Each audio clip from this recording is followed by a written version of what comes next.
ಬಗೆದಷ್ಟು ಬಯಲಾಗ್ತಾನೆ ಇದೆ ಡೆವಿಲ್ ಗ್ಯಾಂಗ್ನ ಕ್ರೌರ್ಯ. ರಿಪಬ್ಲಿಕನದಲ್ಲಿ ಕ್ಷಣ ಕ್ಷಣದ ಬಿಗ್ ಎಕ್ಸ್ಕ್ಲೂಸಿವ್ ಮಾಹಿತಿ. ಕೊಲೆಗೂ ಮುನ್ನ ಕೊಲೆ ನಂತರವೂ ಎಣ್ಣೆ ಪಾರ್ಟಿ ಮಾಡಿತ್ತು ಈ ಗ್ಯಾಂಗ್. ಪಾರ್ಟಿಯಲ್ಲೇ ಇದ್ದು ಸ್ಕೆಚ್ ಹಾಕಿತ್ತು ಡೆವಿಲ್ ಗ್ಯಾಂಗ್ ಅನ್ನುವಂತಹ ವಿಚಾರ. ಶೆಡ್ನಲ್ಲಿ ಮನ ಬಂದಂತೆ ಥಳಿಸಿ ಇಲ್ಲಿ ಕಿಕ್ಕೇರಿಸಿಕೊಂಡಿದ್ರು. ಸ್ಟೋನಿ ಬ್ರೂಕ್ ಹೋಟೆಲ್ನಲ್ಲಿ ಪಾರ್ಟಿ ಮಾಡಿದ್ದ ಗ್ಯಾಂಗ್. ಕೊಲೆ ಆಗೋಕ್ಕೂ ಮುನ್ನ ಕೊಲೆ ಆದ ನಂತರವೂ ಕೂಡ ಇದೇ ಸ್ಟೋನಿ ಬ್ರೂಕ್ನಲ್ಲಿ ಕಿಕ್ಕೇರಿಸಿಕೊಂಡಿತ್ತು ಇಡೀ ಗ್ಯಾಂಗ್. ನಟ ದರ್ಶನ್, ಸ್ಟೋನಿ ಬ್ರೂಕ್ ಪಬ್ನ ಮಾಲೀಕ ವಿನಯ್, ಪ್ರದೋಷ್, ಮತ್ತೊಂದು ಕಡೆ ಚಿಕ್ಕಣ್ಣ ಕೂಡ ಇದ್ರು ಆ ಪಾರ್ಟಿಯಲ್ಲಿ. ಅದರ ಎಕ್ಸ್ಕ್ಲೂಸಿವ್ ಫೋಟೋ ಕೂಡ ರಿಪಬ್ಲಿಕನ್ಗೆ ಲಭ್ಯ ಆಗಿದೆ. ಹೇಗೆ ಈ ಫೋಟೋವನ್ನ ನೀವು ಗಮನಿಸಬಹುದು ಅಂದ್ರೆ, ಪೊಲೀಸರು ಚಿಕ್ಕಣ್ಣ ಮತ್ತು ನಟ ದರ್ಶನ್, ಈ ನಾಗ, ಮತ್ತೊಂದು ಕಡೆ ಪ್ರದೋಷ್, ವಿನಯ್ ಸ್ಥಳ ಮಹಜರಿಗೆ ಕರ್ಕೊಂಡು ಹೋಗಿರ್ತಾರೆ. ಕಾರಣ, ಈ ಕೊಲೆ ಆಗೋಕ್ಕೂ ಮುನ್ನ ಸ್ಕೆಚ್ ರೂಪುಗೊಂಡಿದ್ದು ಇಲ್ಲೇ. ಕೊಲೆ ಆದ ಬಳಿಕ ಆ ಹೆಣವನ್ನ ವಿಲೇವಾರಿ ಮಾಡೋದಕ್ಕೆ ಡೀಲ್ ಕುದುರಿದ್ದು ಕೂಡ ಇದೇ ಜಾಗದಲ್ಲಿ. ಸ್ಥಳ ಮಹಜರು ಮಾಡೋದಕ್ಕೆ ಕರ್ಕೊಂಡು ಹೋದಂತ ಸಂದರ್ಭದಲ್ಲಿ ಸಿಕ್ಕಿರುವಂತಹ ಫೋಟೋ ಇದು. ಈ ಬಗ್ಗೆ ಮತ್ತಷ್ಟು ಡೀಟೇಲ್ಸ್ ಅನ್ನ ಕೊಡ್ತಾ ಹೋಗ್ತಾರೆ ನಮ್ಮ ಪ್ರತಿನಿಧಿ ಮಾದೇಶ್. ಸ್ಟೋನಿ ಬ್ರೂಕ್ ಪಬ್ ನಿಂದಲೇ ನೇರ ಸಂಪರ್ಕದಲ್ಲಿ ಜಾಯಿನ್ ಆಗ್ತಿದ್ದಾರೆ. Madesh, Stony Brook pub one of the ಸಾಕ್ಷಿ ಅದು. ಕಾರಣ, ಅದೇ ಜಾಗದಲ್ಲಿ ಕೂತ್ಕೊಂಡು ಕೊಲೆ ಹೇಗೆ ಮಾಡಬೇಕು ಅನ್ನುವಂತ ಸ್ಕೆಚ್, ಕೊಲೆ ಆದ ಬಳಿಕ ಹೆಣವನ್ನ ಹೇಗೆ ಸಾಗಾಟ ಮಾಡಬೇಕು ಅನ್ನೋದ್ರ ಬಗ್ಗೆ ಡೀಲ್ ಆಗಿರುವಂತಹ ಜಾಗ ಬಹಳ ಬಹಳ ಮಹತ್ವ ಪಡೆದುಕೊಳ್ಳುತ್ತೆ ರೇಣುಕಾಸ್ವಾಮಿ ಕೊಲೆ ಪ್ರಕರಣಕ್ಕೆ ಸಂಬಂಧಪಟ್ಟಂತೆ. ಡೀಟೇಲ್ಸ್ ಅನ್ನ ಕೊಡ್ತಾ ಹೋಗೋದಾದ್ರೆ ಶ್ರುತಿ, ಖಂಡಿತವಾಗ್ಲೂ ಕೂಡ ಈ ರೇಣುಕಾಸ್ವಾಮಿ ಕೊಲೆ ಕೇಸ್ನಲ್ಲಿ ಈ ಜಾಗ ಒಂದು ಹಾಟ್ಸ್ಪಾಟ್ ಅಂತಾನೆ ಹೇಳ್ಬೋದು. ಯಾಕಂದ್ರೆ ಈ ಒಂದು ಸ್ಥಳದಲ್ಲಿಯೇ ಕೂತು ದರ್ಶನ್ ಮತ್ತೆ ಗ್ಯಾಂಗ್ ಆ ಕಾನ್ಸ್ಪರೆನ್ಸಿಯನ್ನ ಮಾಡಿದ್ರು. ಅಂದ್ರೆ ಈ ಒಂದು ಪ್ರಕರಣಕ್ಕೆ ಸಂಬಂಧಪಟ್ಟಂತೆ ಪ್ಲಾನ್ ಅನ್ನ ಮಾಡಿದ್ರು ಅಂತೇಳಿ ತನಿಖೆ ವೇಳೆ ಗೊತ್ತಾಗಿತ್ತು. ಆ ರೇಣುಕಾಸ್ವಾಮಿಯನ್ನ ಕಿಡ್ನಾಪ್ ಮಾಡ್ಕೊಂಡು ಬರೋದ್ರಿಂದ ಹಿಡಿದು ಬಂದಾದ್ಮೇಲೂ ಕೂಡ ಈ ಒಂದು ಪಬ್ನಲ್ಲಿ ಅವರು ಪಾರ್ಟಿ ಮಾಡಿದ್ರು ಅನ್ನೋಂಥ ವಿಚಾರ ಈಗಾಗಲೇ ತನಿಖೆ ವೇಳೆ ಒಂದಷ್ಟು ಗೊತ್ತಾಗಿತ್ತು. ಅದಕ್ಕೆ ಸಂಬಂಧಪಟ್ಟಂತೆ ಪೊಲೀಸರು ಈ pin to pin CCTV footage ಅನ್ನ ಪರಿಶೀಲನೆ ಮಾಡುವಂತ ಕೆಲಸವನ್ನು ಮಾಡಿದ್ರು. ಅವತ್ತು ದರ್ಶನ್ ಸೇರಿ ಎಲ್ಲ ಆರೋಪಿಗಳ ಮೊಬೈಲ್ ಲೊಕೇಶನ್ ಅನ್ನು ಕೂಡ, ಟವರ್ ಡಂಪ್ ಲೊಕೇಶನ್ ಅಂತ ಏನ್ ಕರಿತೀವಿ, ಆ ಒಂದು ದಿನದಲ್ಲಿ ಮೊಬೈಲ್ಗಳು ಎಲ್ಲಿ ಆಕ್ಟಿವ್ ಆಗಿದ್ದು ಅನ್ನೋದಕ್ಕೆ ಅಂತ ಸಂಬಂಧಪಟ್ಟಂತೆ ಪರಿಶೀಲನೆ ನಡೆಸಿದಾಗಲೂ ಕೂಡ ಅವರೆಲ್ಲರ ಮೊಬೈಲ್ ಇಲ್ಲಿ ಆಕ್ಟಿವ್ ಆಗಿದ್ರು. ಈ ಒಂದು ವಿಚಾರಕ್ಕೆ ಸಂಬಂಧಪಟ್ಟಂತೆ ಯಾವಾಗ ದರ್ಶನ್ ಮತ್ತೆ ಹಾಗೆ ಸಂಪರ್ಕದಲ್ಲಿರಿ, ವಾಪಸ್ ಬರ್ತೀರಿ. ಮತ್ತೊಂದು ಅಪ್ಡೇಟ್ ಲಭ್ಯವಾಗ್ತಾ ಇದೆ ಇದೇ ಸ್ಟೋನಿ ಬ್ರೂಕ್ ಪಬ್ಗೆ ಸಂಬಂಧಪಟ್ಟಂತೆ. ಸ್ಟೋನಿ ಬ್ರೂಕ್ ನಲ್ಲಿ ರೇಣುಕಾಸ್ವಾಮಿ ಕಿಡ್ನಾಪ್ ಪ್ಲಾನ್ ಆಗಿತ್ತ, ಪಾರ್ಟಿ ಮಾಡ್ತಾ ಪ್ಲಾನ್ ಮಾಡಿತ್ತ ಡಿ ಗ್ಯಾಂಗ್ ಅನ್ನೋದು ಪ್ರಶ್ನೆ ಆಗ್ತಾ ಇದೆ. ಕೊಲೆಗೂ ಮುಂಚೆ ಮತ್ತು ನಂತರ ಇದೇ ಸ್ಥಳದಲ್ಲಿ ಚರ್ಚೆ ಆಗಿತ್ತು ಅನ್ನೋದ್ರ ಡೀಟೇಲ್ ಸಿಗ್ತಾ ಇದೆ. ಸ್ಟೋನಿ ಬ್ರೂಕ್ ನಲ್ಲಿ ಸ್ಥಳ ಮಹಜರು ನಡೆಸಿದ ವೇಳೆ ಸಿಕ್ಕಿರುವ ಫೋಟೋ ರಿಪಬ್ಲಿಕನ ಸ್ಕ್ರೀನ್ ಮೇಲೆ ಅದೇ ರೆಸ್ಟೋರೆಂಟ್ ನಲ್ಲಿ ಕೂರಿಸಿಕೊಂಡು ದರ್ಶನ್ ಹೇಳ್ತಾರಂತೆ. ದರ್ಶನ್ ಹೇಳಿಕೆಯನ್ನ ಕೂಡ ದಾಖಲಿಸಿಕೊಂಡಿದ್ದಾರೆ ಪೊಲೀಸರು. ದರ್ಶನ್ ಪಾರ್ಟಿ ಮಾಡ್ತಾ ಈ ಕಿಡ್ನಾಪ್ಗೆ ಸಂಬಂಧಪಟ್ಟಂತೆ, ಕೊಲೆಗೆ ಸಂಬಂಧಪಟ್ಟಂತೆ, ಸಾಕ್ಷ್ಯಾಧಾರ ನಾಶಕ್ಕೆ ಸಂಬಂಧಪಟ್ಟಂತೆ ಏನ್ ಚರ್ಚೆ ಮಾಡಿದ್ರಲ್ಲ, ಅದೇ ಮಾದರಿಯಲ್ಲಿ ಅಷ್ಟೂ ಜನರನ್ನ ಕೂರಿಸಿ ಚರ್ಚೆ ಮಾಡಿದ ರೀತಿಯಲ್ಲೇ ಕೂರಿಸಿ ಸ್ಥಳ ಮಹಜರು ಮಾಡಿದ್ದಾರೆ ಪೊಲೀಸರು. ಸೀನ್ ರೀಕ್ರಿಯೇಟ್ ಆಗಿದೆ. ಸ್ಥಳ ಮಹಜರು ಅಂದ್ರೂ ಕೂಡ ಸೀನ್ ರೀಕ್ರಿಯೇಟ್. ಆ ಸೀನ್ ರೀಕ್ರಿಯೇಟ್ ಆದಂತ ಸಂದರ್ಭದಲ್ಲೇ ಸಿಕ್ಕಿರುವ ಫೋಟೋ ಸ್ಕ್ರೀನ್ ಮೇಲೆ ನಾವು ಗಮನಿಸ್ತಾ ಇರೋದು. ಈ ಬಗ್ಗೆ ಮತ್ತಷ್ಟು ಡೀಟೇಲ್ಸ್ ಅನ್ನ ಪಡ್ಕೊಳ್ಳೋ ನಮ್ಮ ಪ್ರತಿನಿಧಿ ಮಾದೇಶ್ ನೇರ ಸಂಪರ್ಕದಲ್ಲಿದ್ದಾರೆ. ಮಾದೇಶ್, ಸ್ಥಳ ಮಹಜರು ಅಂದ್ರೆ ಸೀನ್ ರೀಕ್ರಿಯೇಟ್ ಮಾಡೋದು ಅಂತ ಅರ್ಥ. ಈಗ ಸೀನ್ ರೀಕ್ರಿಯೇಟ್ ಆದಂತ ಹೊತ್ತಲ್ಲೇ ಸಿಕ್ಕಿರುವಂತಹ ಫೋಟೋ ಎಲ್ಲವನ್ನ ಹೇಳ್ತಾ ಇದೆ, ಏನೇನೆಲ್ಲ ಚರ್ಚೆ ಮಾಡಿದ್ರು, ಹೇಗೆಲ್ಲ ಪ್ಲಾನ್ ಆಗಿತ್ತು ಅಂತ. ಹಾಗಾಗಿ ಚಿಕ್ಕಣ್ಣ ಅವರ ಹೇಳಿಕೆ ಕೂಡ ಬಹಳ ಮಹತ್ವ ಪಡೆದುಕೊಳ್ಳುತ್ತೆ. 3 ಜನ ಪ್ರತ್ಯಕ್ಷ ಸಾಕ್ಷಿಗಳ ಪೈಕಿ ಚಿಕ್ಕಣ್ಣ ಕೂಡ ಪ್ರತ್ಯಕ್ಷ ಸಾಕ್ಷಿನ. ಹಾಗಾದ್ರೆ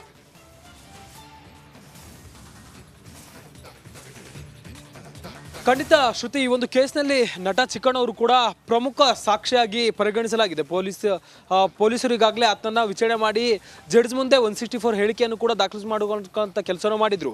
ಅದರಲ್ಲಿ ಪ್ರಮುಖವಾಗಿ ಯಾಕೆ ಚಿಕ್ಕಣ್ಣ ಅವರ ಹೇಳಿಕೆ ಇಲ್ಲಿ ತುಂಬಾ ಮುಖ್ಯ ಆಗಿತ್ತು ಅನ್ನೋದಾದ್ರೆ, ದರ್ಶನ್ ಇಲ್ಲಿ ಅಂದ್ರೆ ಆ ಒಂದು ಶೆಡ್ಗೆ ಹೋಗಿರೋದು ಇಲ್ಲಿಂದ, ಇಲ್ಲಿ ಚಿಕ್ಕಣ್ಣ ಆಗಿರ್ಬೋದು, ಮತ್ತೆ ನಟ ಯಶಸ್ಸೂರ್ಯ ಆಗಿರ್ಬೋದು, ಮತ್ತೆ ದರ್ಶನ್ ಇವರೆಲ್ಲರೂ ಕೂಡ ಪಾರ್ಟಿ ಮಾಡುವಂತ ಕೆಲಸವನ್ನು ಮಾಡಿರ್ತಾರೆ. ಅವತ್ತು 8ನೇ ತಾರೀಕು ಅಂದ್ರೆ ರೇಣುಕಾಸ್ವಾಮಿ ಕೊಲೆ ನಡೆದ ದಿನದಂದು ಈ ಒಂದು ಸ್ಥಳದಲ್ಲಿ ಮಧ್ಯಾಹ್ನ 2 ಗಂಟೆಯಿಂದಲೂ ಕೂಡ ದರ್ಶನ್ ಮತ್ತೆ ಚಿಕ್ಕಣ್ಣ ಸೇರಿ ಒಂದಷ್ಟು ಜನ ಈ ಒಂದು ಸ್ಟೋನಿ ಬ್ರೂಕ್ ನಲ್ಲಿ ಪಾರ್ಟಿ ಮಾಡುವಂತ ಕೆಲಸವನ್ನ ಮಾಡಿರ್ತಾರೆ.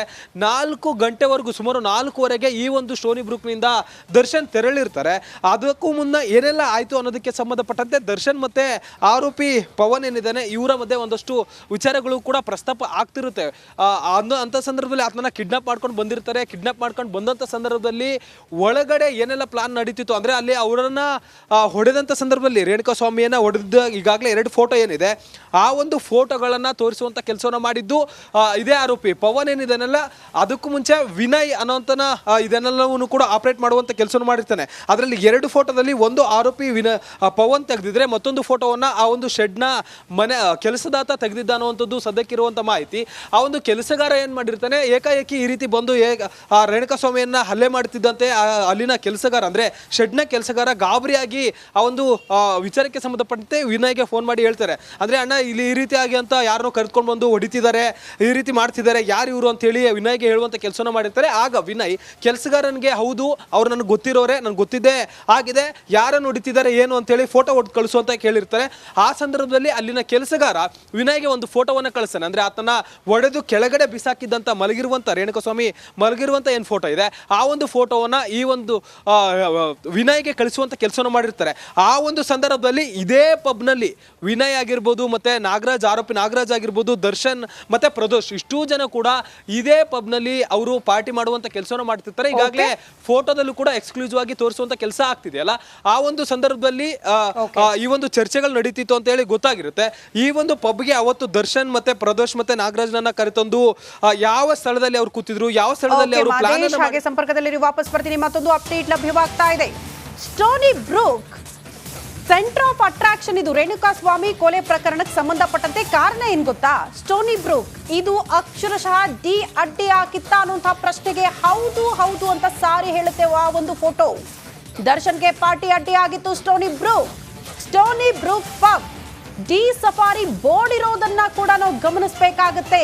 ಅಲ್ಲಿಗೆ ಡಿ ಗ್ಯಾಂಗ್ ನ ಅಡ್ಡಿ ಆಗಿತ್ತು ಈ ಸ್ಟೋನಿ ಬ್ರೂಕ್ ಪಬ್. ಮೂಲೆ ಮೂಲೆಯಲ್ಲೂ ಕೂಡ ಡಿ ಬಾಸ್ ಬರಹಗಳು ನೋಡೋದಕ್ಕೆ ಸಿಗ್ತದೆ. ದೃಶ್ಯ ನೋಡ್ತಾ ಇದೀವಿ. ಈ ಒಂದು ಫೋಟೋ ನೀವು ಅರ್ಥ ಮಾಡ್ಕೊಳ್ಬಹುದು. ಪ್ರತಿ ಬಾರಿ ಕೂಡ ಈ ಡಿ ಗ್ಯಾಂಗ್ ಸೇರ್ತಾ ಇದ್ದಿದ್ದು ಕೂಡ ಸ್ಟೋನಿ ಬ್ರೂಕ್ ಪಬ್ನಲ್ಲೇ. ಇಲ್ಲೇ ಪಾರ್ಟಿ, ಇಲ್ಲೇ ಮೋಜು ಮಸ್ತಿ ಎಲ್ಲವೂ ಕೂಡ ಆಗ್ತಾ ಇತ್ತು.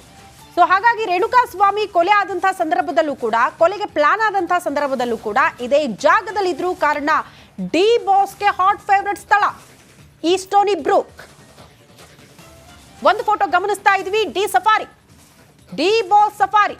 ಒಂದು ಎಕ್ಸಾಂಪಲ್ ನಿಮ್ಗೆ ಅಲ್ಲಿ ಇರುವಂತ ಫೋಟೋ. ಬಟ್ ಒಳಗಡೆ ನೀವೇನಾದ್ರೂ ಹೋದ್ರೆ ಎಲ್ಲ ಕಡೆ ಕೂಡ ಡಿ ಬಾಸ್ ನ ಬರಹಗಳು, ಅವರ ಸಿನಿಮಾ ಡೈಲಾಗ್ಗಳು ಕೆಲವೊಂದ್ ಕಡೆ ನೋಡೋದಕ್ಕೆ ಸಿಗುತ್ತಂತೆ. ಅಷ್ಟರ ಮಟ್ಟಿಗೆ ಮೋಸ್ಟ್ಲಿ ಸ್ಟೋನಿ ಬ್ರೂಕ್ ನ ಮಾಲೀಕ ಇದ್ದಾನಲ್ಲ, ಪಬ್ ನ ಮಾಲೀಕ ವಿನಯ್ ಫ್ಯಾನ್ ಆಗ್ಬಿಟ್ಟಿದ್ದ ಅಂತ ಅನ್ಸುತ್ತೆ. ಆತನೇ ಒಂದು ಅಡ್ಡೆ ಕ್ರಿಯೇಟ್ ಮಾಡ್ಬಿಟ್ಟಿದ್ದ, ಇಲ್ಲೇ ಸೇರ್ಬೇಕು, ಇಲ್ಲೇ ಪಾರ್ಟಿ ಮಾಡ್ಬೇಕು ಅಂತ. ಹಾಗಾಗಿ ಅಲ್ಲೇ ಅತಿ ಹೆಚ್ಚು ಇರ್ತಾ ಇತ್ತು ಡಿ ಗ್ಯಾಂಗ್ ಅನ್ನೋದು ಬಹಳ ಸ್ಪಷ್ಟ. ಈ ಬಗ್ಗೆ ಮತ್ತಷ್ಟು ಡೀಟೇಲ್ಸ್ ಅನ್ನ ಕೊಡ್ತಾ ಹೋಗ್ತಾರೆ ನಮ್ಮ ಪ್ರತಿನಿಧಿ ಮಾದೇಶ್. ನೇರ ಸಂಪರ್ಕದಲ್ಲಿ ಜಾಯಿನ್ ಆಗ್ತಿದ್ದಾರೆ. ಮಾದೇಶ್, ಪಬ್ ಎಂಟ್ರಿ ಆದಂಗೆ ಗೊತ್ತಾಗುತ್ತೆ ಇದು ಡಿ ಬಾಸ್ ನ ಅಡ್ಡಿ ಆಗಿತ್ತು ಅಂತ. ಕಾರಣ ಅತಿ ಹೆಚ್ಚು ಕಾಲ ಕಳಿತಿದ್ದು, ಅತಿ ಹೆಚ್ಚು ಪಾರ್ಟಿ ಆಗ್ತಾ ಇದ್ದಿದ್ದು ಕೂಡ ಅದೇ ಜಾಗದಲ್ಲಿ ಅನ್ನುವಂತ ವಿಚಾರ ಪೊಲೀಸರ ತನಿಖೆ ವೇಳೆ ಕೂಡ ಅದೆಲ್ಲ ಬಹಿರಂಗಗೊಂಡಿತ್ತು. ಡೀಟೇಲ್ಸ್ ಅನ್ನ ಕೊಡೋದಾದ್ರೆ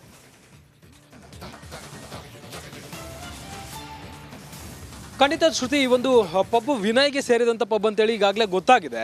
ಈ ಸಾಕಷ್ಟು ದಿನಗಳಿಂದಲೂ ಕೂಡ ವಿನಯ್ ಮತ್ತೆ ದರ್ಶನ್ ಸ್ನೇಹಿತರು ಅಂತೇಳಿ ಕೂಡ ಗೊತ್ತಾಗಿದೆ. ಹೀಗಾಗಿ ಈ ಒಂದು ಪಬ್ನಲ್ಲಿ ಸಾಮಾನ್ಯವಾಗಿ ಯಾವುದೇ ಸಿನಿಮಾದ ಮಾತುಕತೆ ಆಗಿರ್ಬೋದು, ಬೇರೆ ಬೇರೆ ವಿಚಾರಕ್ಕೆ ಸಂಬಂಧಪಟ್ಟಂತೆ ಪಾರ್ಟಿ ಮಾಡೋದಾಗಿರ್ಬೋದು, ಎಲ್ಲವನ್ನು ಕೂಡ ಈ ಒಂದು ರೆಸ್ಟೋರೆಂಟ್ನಲ್ಲಿ ಮಾಡ್ತಿದ್ರು. ವಾರಕ್ಕೆ 2 ರಿಂದ 3 ಬಾರಿ ಆದರೂ ಕೂಡ ಈ ಒಂದು ರೆಸ್ಟೋರೆಂಟ್ಗೆ ಬಂದು ದರ್ಶನ್ ಮತ್ತೆ ಆತನ ಒಂದು ಫ್ರೆಂಡ್ಸ್ನ ಗ್ಯಾಂಗ್ ಈ ಒಂದು ಸ್ಥಳದಲ್ಲಿ ಸೇರಿ ಪಾರ್ಟಿ ಮಾಡುವಂಥ ಕೆಲಸ ಮಾಡ್ತಿದ್ರು. ಈ ಒಂದು ಕೃತ್ಯಕ್ಕೆ ಸಂಬಂಧಿಸಿದಂತೆ ಕೂಡ ಈ ಒಂದು ಪಬ್ನಲ್ಲಿ ಬಂದು ಅವರು ಪಾರ್ಟಿ ಮಾಡಿದ್ರು ಅನ್ನುವಂಥದ್ದು ಗೊತ್ತಾಗಿದೆ. ಇಲ್ಲೇ ಚರ್ಚೆ ಆಗಿತ್ತು ಅನ್ನುವಂಥದ್ದು CCTVಯಲ್ಲಿ ರೆಕಾರ್ಡ್ ಆಗಿದೆ. ಅಂದರೆ ಈ ಒಂದು ನಮ್ಮ ವಿಡಿಯೋ ಜರ್ನಲಿಸ್ಟ್ ಕಾಂತರಾಜ್ ತೋರಿಸಿದಾರಲ್ಲ, ಈ ಒಂದು ಫಸ್ಟ್ ಫ್ಲೋರ್ನಲ್ಲಿ ಇರುವಂತಹ ಆ ಒಂದು ಸ್ಥಳ ಏನಿದೆ ಇದು ಡಿ ಬಾಸ್ ಸಫಾರಿ ಅನ್ನುವಂಥ ಒಂದು ಅಡ್ಡನ ಕ್ರಿಯೇಟ್ ಮಾಡುವಂಥ ಕೆಲಸವನ್ನು ಮಾಡಿದ್ರು. ಅಲ್ಲಿಯೇ ದರ್ಶನ್ ಯಾವಾಗಲೂ ಬಂದರೂ ಕೂಡ ಅಲ್ಲಿಯೇ ದರ್ಶನ್ ಕೂಡ್ತಿದ್ರು ಅನ್ನುವಂಥದ್ದು ತನಿಖೆ ವೇಳೆ ಗೊತ್ತಾಗಿದೆ. ಈಗಾಗಲೇ CCTV ಪರಿಶೀಲನೆ ಮಾಡುವಂಥ ಸಂದರ್ಭದಲ್ಲಿ ಎಲ್ಲರೂ ಕೂಡ ಅದೇ ಒಂದು ಸ್ಥಳದಲ್ಲಿ ಕೂತಿದ್ರು ಅಂತೇಳಿ ಗೊತ್ತಾಗಿದೆ. ಹಿಂದೆ ಡಿ ಬಾಸ್ ಸಫಾರಿ ಅನ್ನುವಂಥ ಒಂದು ಚಿತ್ರ ಬರೆದಿರುವಂಥ ಚಿತ್ರ ಇದೆ. ಅಲ್ಲೊಂದು ಕಾರಿನ ಡಿಸೈನ್ ಅನ್ನು ಮಾಡಲಾಗಿದೆಯಲ್ಲ, ಅಲ್ಲಿ ದರ್ಶನ್ ಮತ್ತೆ ಅವರೆಲ್ಲರೂ ಕೂಡ ಕೂತಿರ್ತಿದ್ರು. ಈಗಾಗಲೇ ಒಂದು ಫೋಟೋದಲ್ಲಿ ಸ್ಥಳ ಮಜೂರು ಮಾಡಿದಂಥ ಸಂದರ್ಭದಲ್ಲಿ ದರ್ಶನ್ ನಿಂದ ಹೇಳಿಕೆ ಪಡೆಯುವಂಥ ಸಂದರ್ಭದಲ್ಲಿ ಆ ಒಂದು ಫೋಟೋ ಏನಿದೆ, ಯಾರ್ಯಾರು ಎಲ್ಲೆಲ್ಲಿ ಕೂತಿದ್ರು, ದರ್ಶನ್ ಯಾವ ಚೇರಿನಲ್ಲಿ ಕೂತಿದ್ದ, ಆರೋಪಿಗಳಾದಂಥ ವಿನಯ್ ಮತ್ತೆ ಪ್ರದೋಷ್ ಮತ್ತೆ ನಾಗರಾಜು ಯಾವ ಒಂದು ಸ್ಥಳದಲ್ಲಿ ಕೂತಿದ್ರು, ಅಲ್ಲಿ ಏನೆಲ್ಲ ಮಾತುಕತೆ ಆಗಿತ್ತು, ಮತ್ತೆ ಚಿಕ್ಕಣ್ಣ ಎಷ್ಟೊತ್ತು ಅಲ್ಲಿದ್ದ, ಚಿಕ್ಕಣ್ಣ ಹೋದಂಥ ಸಂದರ್ಭದಲ್ಲಿ ಯಾರೆಲ್ಲ ಶೆಡ್ಗೆ ಅಲ್ಲಿಂದ ಹೋದ್ರು. ಅಂದ್ರೆ 4:15 ಸುಮಾರಿಗೆ ಇಲ್ಲಿಂದ ಹೋಗ್ತಾರೆ. ಯಾವಾಗ ರೇಣುಕಾ ಸ್ವಾಮಿಯ ಫೋಟೋ ಇವರ ಫೋನಿಗೆ ಅಂದ್ರೆ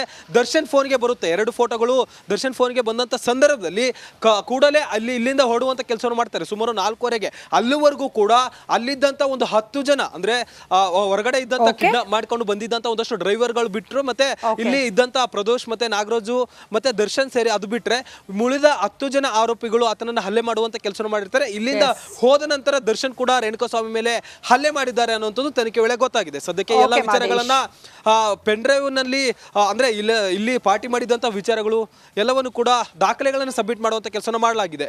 ಓಕೆ ಮಾದೇಶ್, ಧನ್ಯವಾದಗಳು ತಮ್ಮೆಲ್ಲ ಮಾಹಿತಿಗೆ.